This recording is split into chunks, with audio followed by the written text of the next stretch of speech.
Hi, welcome to another exciting episode of the Andre The Beast Crayton Show. Today, we're going to go into the mind of a 25-year-old woman in her journey into the music world. She has numerous, let me call it what it is. What is it called? Is it tracks? Many tracks out, but two of them in particular I really like, and I'm pleased to have in studio. Make sure I pronounce her name correctly. The one, the only, the future Grammy Award winner. I'm going to go and throw that out there. RAD. Welcome to the show, RAD. Thank you for having me. So, a usual name. We was talking off camera about your brand and the name. Let's start with that. How did that name come about? I made it in middle school, and it's stuck with me ever since. Well, how did you get it in middle school? Like, how did you? I made it up.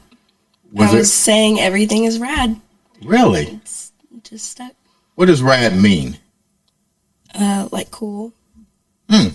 Your own brand, your own name. 25 years old. You're still young. Take the viewers back into your childhood to where we're at now. I mean, as far as I can remember, I've always wanted to make music. I did show choir, vocal lessons, church choir, the whole 9 yards. Really? Mm-hmm. Now, you grew up here in the Indiana area. Yeah. But is it Avon? Yeah, I graduated from Avon. You like Avon area? Yeah, I still live close. So what was the bug in music that got you there? You mentioned a whole bunch of areas as it pertains to the entertainment industry, but what was it about music that got you? I'm not quite sure. I think it's really just the way that music hits a person in general. It resonates with the person it's supposed to resonate with. And with that, I mean, it can get you through hard times, get you to have a great day, just put you in any type of mood that you're in. You can flow with anything you're feeling. Were you part of a all-girl band or anything like that growing up in school? No, I dreamed of doing all that stuff, but people really weren't too fond of my singing back then. What do you mean by that? Because I fell in love with those songs like The Voice. We'll hear that later, but the songs that you produce have a lot of feeling and meaning. So what made them not really gravitate to it? I think it was more the fact that it kind of took me longer to process the way the song was supposed to flow instead of doing it in my own whatever feels naturally. Mm-hmm. I also had a lot of anxiety, and I still do. So at that point in time, just even getting the pitches to come out right and not being so anxious and all that, it was hard. And nobody really saw like the vision, you know what I mean? You're the only child, so that's important too, correct? Because I'm not even talking in my family setting. I'm talking in like school setting, yeah. Really? You know, yeah, nothing wrong with. I mean, I loved all my choir teachers and whatnot, but I don't know. What were they telling you? You saw your vision. Let's stick with the school part. Mm-hmm. You saw your vision, and you're 25 years old. So I keep saying that at a young age. You're still young, but you saw your vision. How did that make you feel knowing that they wasn't resonating to what you wanted, but we're supposed to be the teachers, the scholars to elevate you? How did you keep your elevation going here knowing that you was just a number pretty much?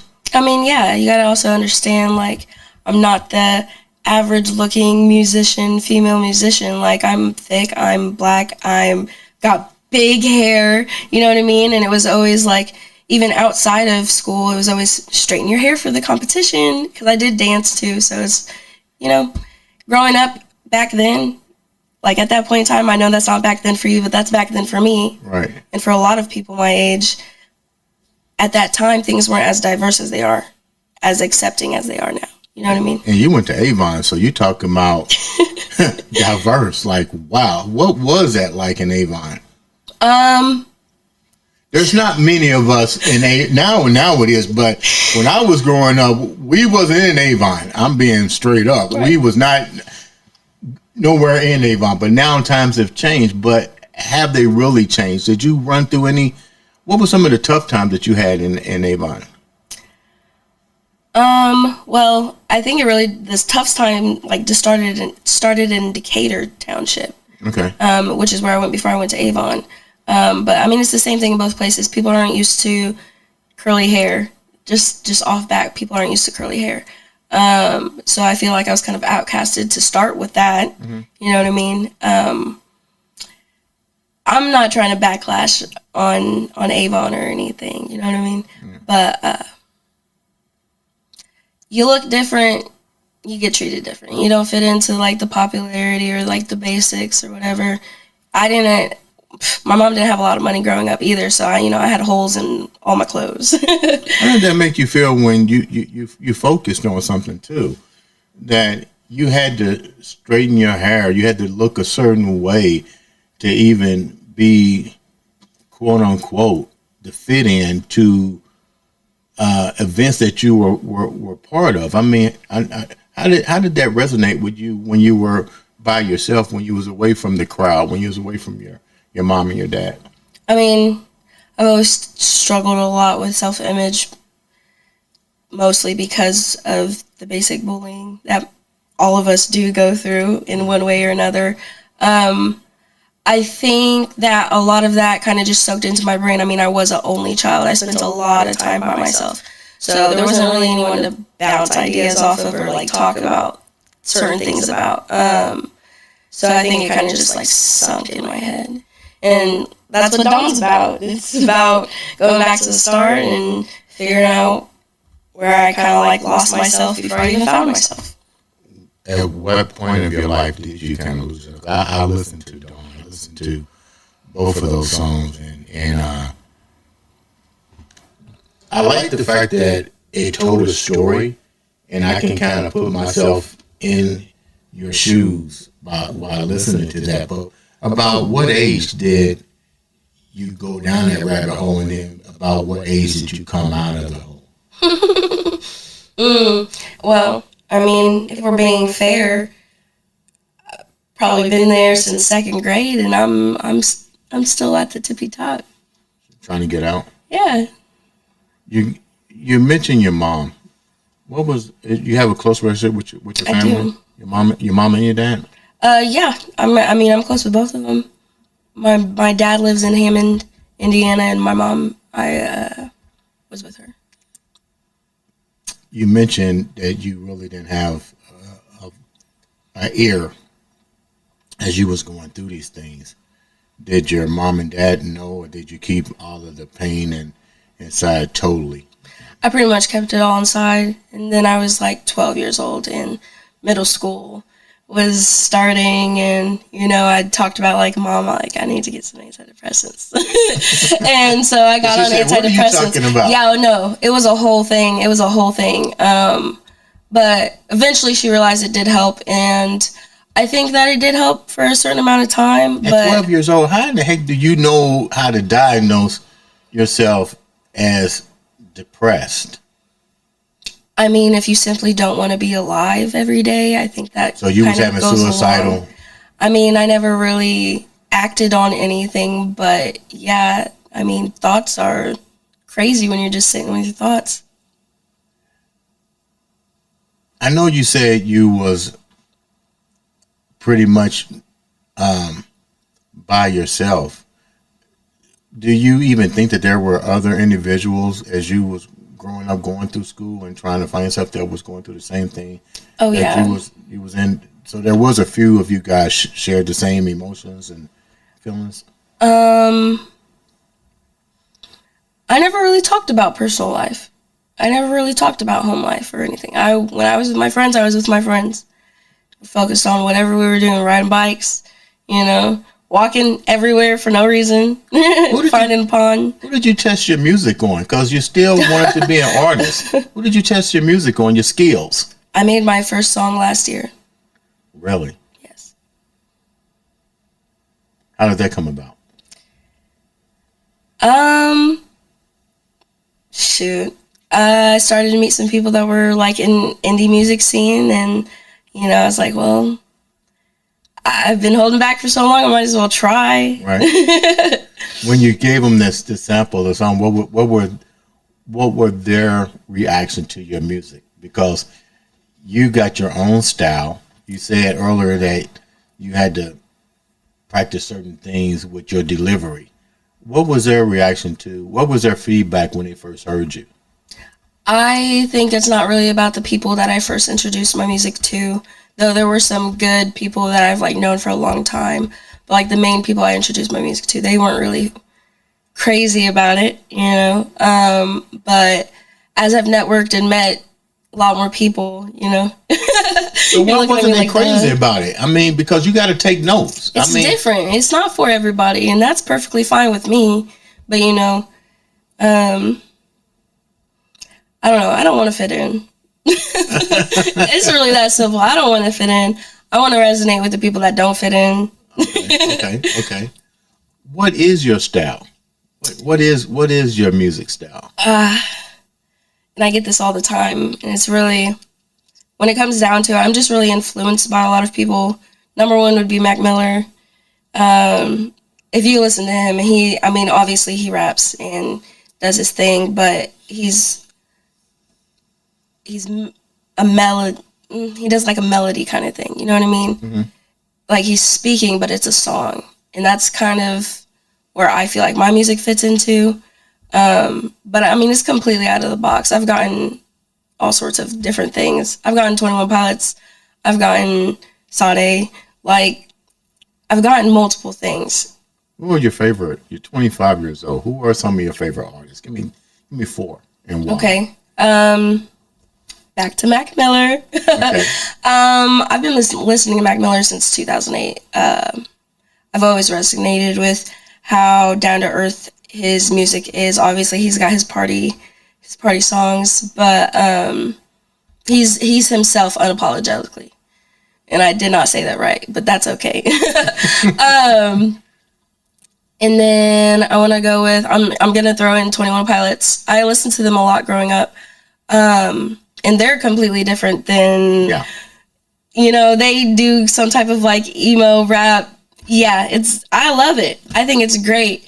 I listen to all sorts of genres. So let's see, a third person that I would want to mention. I like Billie Eilish. I love her, the way it's kind of like poetry. Mm-hmm. And it just speaks straight to your soul. Back to what I said with Mac. It's just down to earth. You're opening yourself wide open. You know what I mean? You're completely being vulnerable. Right. And that's what I try to do with my music. Okay. It resonates with people. And your last but not least. This is crazy. But Lil Wayne.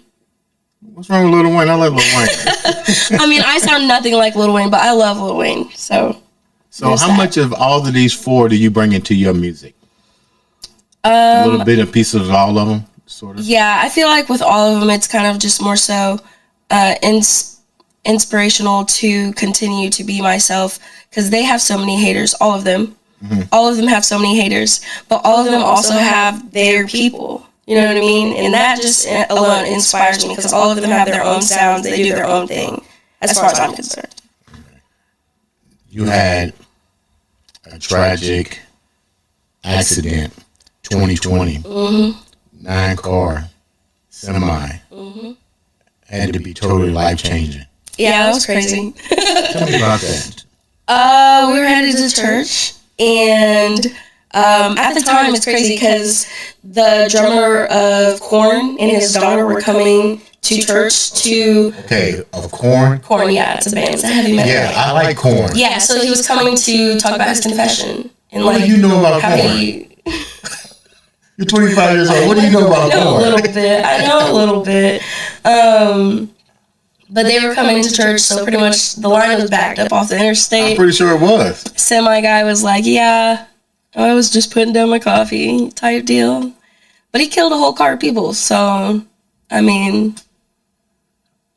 Did you get injured? Not as bad as everybody else, so... when it was all said and done, Mm-hmm. what did you reflect on? Because it could have been worse. I reflected on the fact that, one, I was alive, and two, the reaction I had was to get out of the car and help. So since then, I've been pursuing being an EMT, and that was definitely crazy. That was a big switch because at the time, I was on the way to church. I'm like praying to God. I'm like, do I really need to go be a choir teacher? Like, is that really what I need to do? That's what you wanted to do? Yes, which is crazy to think about now because, like, since the moment of the accident, I'm literally saying this in my head before we get hit, and it's like, okay, my mom's screaming on the phone, and I hopped out the car. You know what I mean?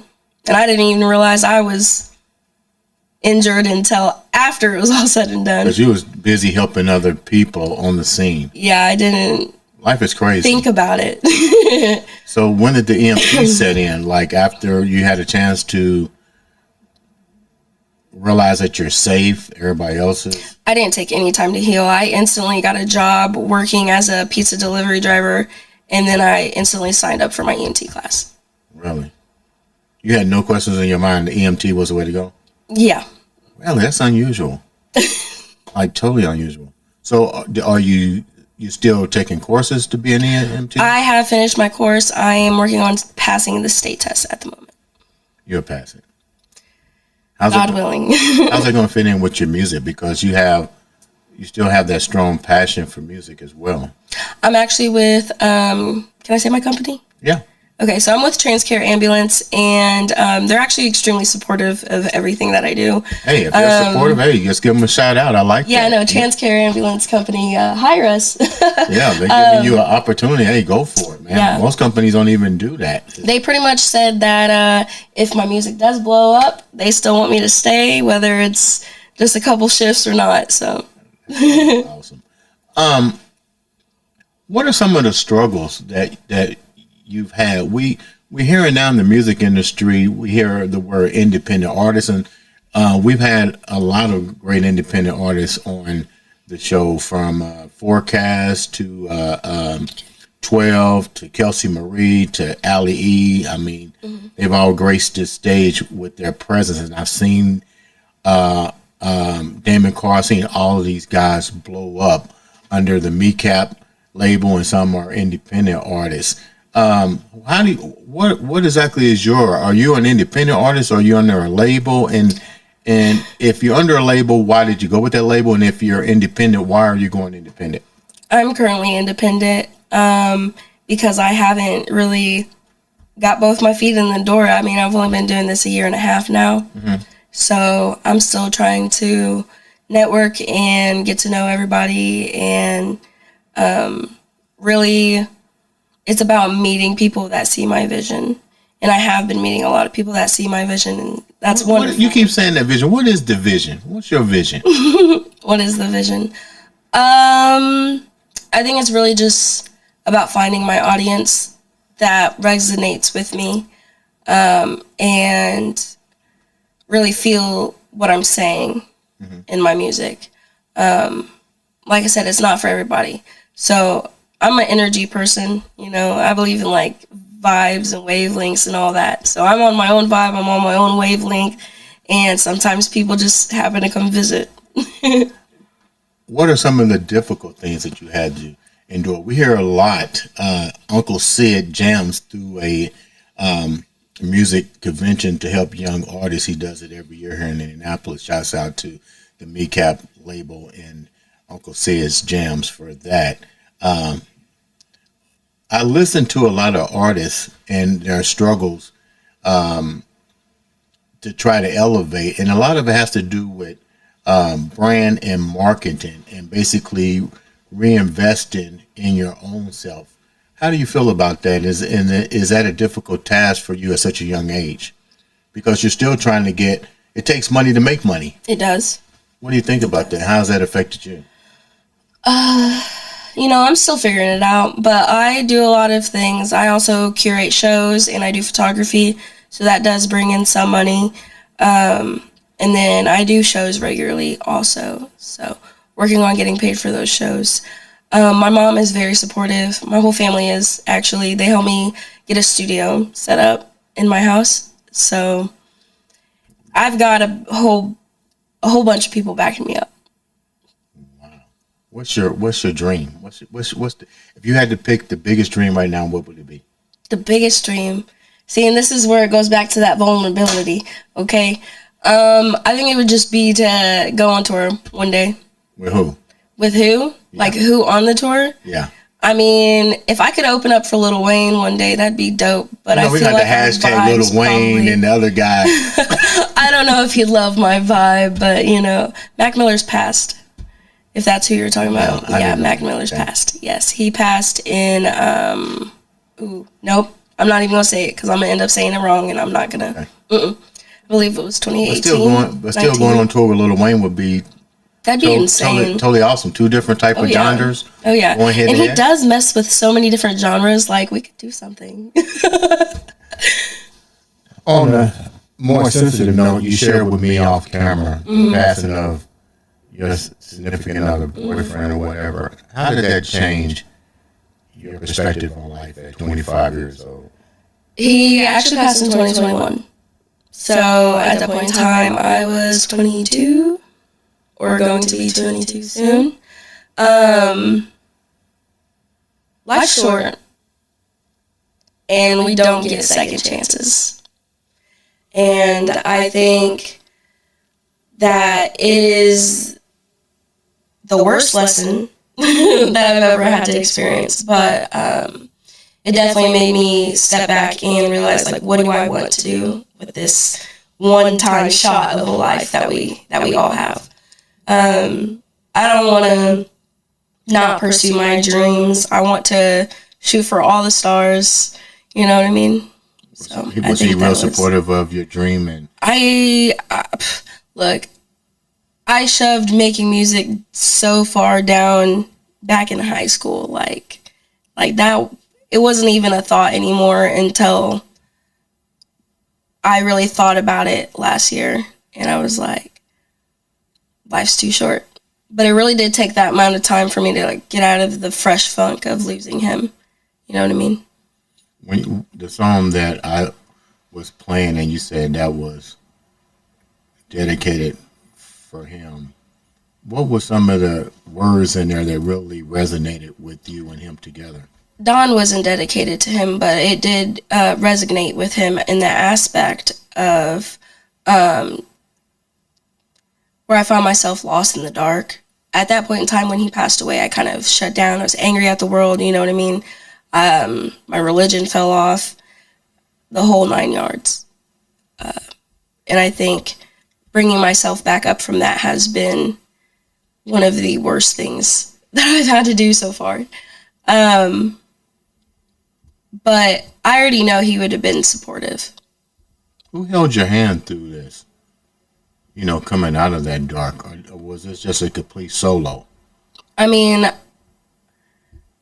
my mom, my step parents, my dad, like everybody kind of was there for me in their own way, but it's not really something I come out and talk about.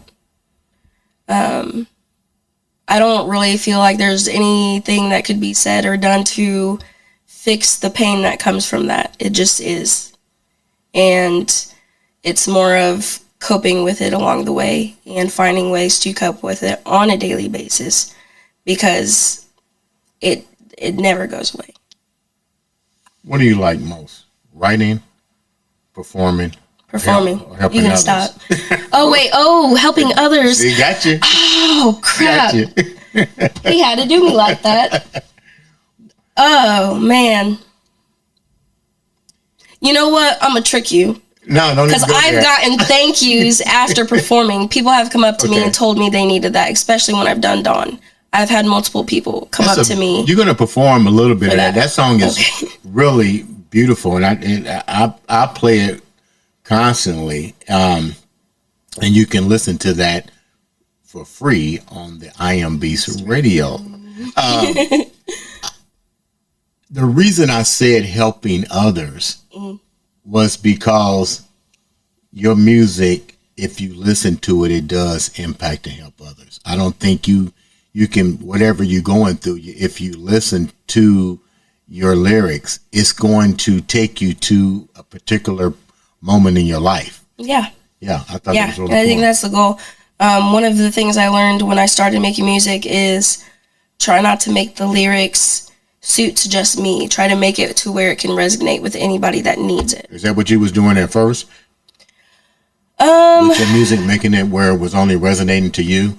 I mean, I would say I or stuff like that. So I try to avoid I, me, my. Me, myself, and I? Yeah. Well, actually, I do say that in one of my songs, but that was one of my earlier songs. So, yeah. When the other song, not Dawn, but the other song, Split in Two. I love that one. Love it. What was the meaning for that? There's something in there. I haven't listened to it enough to really understand it, but it's almost like two personalities talking to each other, two individuals talking to each other. Am I right or wrong? I wouldn't put it that way. So Split in Two is for the ladies, that's for sure. I mean, there's men that resonate with it too, but it's for the ladies. We tend to get ourselves in situationships, and that is really what the song is about. You know, you come together and you're like, oh, you're happy, and then it's like, okay, it's falling to pieces. You've got too much on your plate. You know, I got my stuff. We're split in two. Interesting.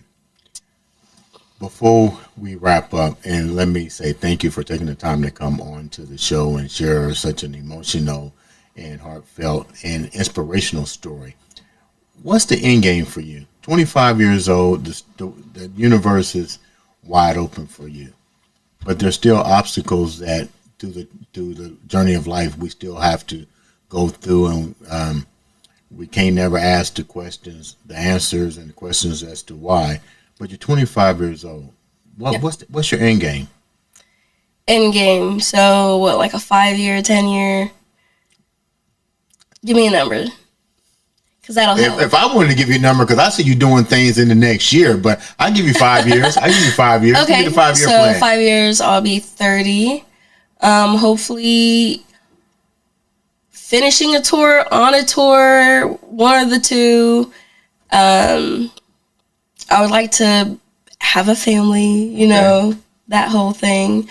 I think it really just is about enjoying life and being happier where I am in life, and not feeling regretful about anything from the past, and two, being at peace with where life is and where God has put me.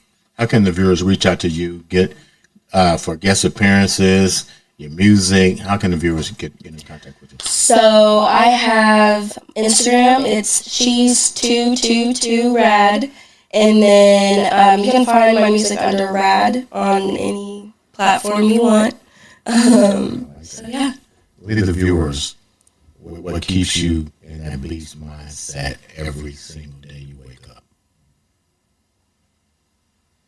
I do it for my family. I do it for little me, and I do it for him. Ladies and gentlemen, this has been another exciting episode of the Andre The Beast Crayton Show.